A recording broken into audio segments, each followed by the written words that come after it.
চীনের লেডু থিম পার্কে বিশাল পান্ডা আইলিয়ানের ৫ম জন্মদিন উদযাপন করা হয়।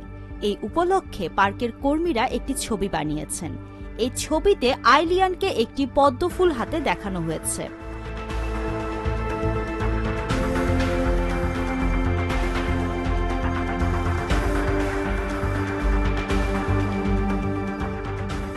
জন্মদিনের কেকটিও ছিল বেশ অদ্ভুত। বিশেষে কেক তৈরি করা হয় বাঁশের কাণ্ড, কলা, খেজুর, ব্রোকলি এবং গাজর দিয়ে। তবে আইলিয়ান কুংফু জানে কিনা সেটা অবশ্য জানা যায়নি।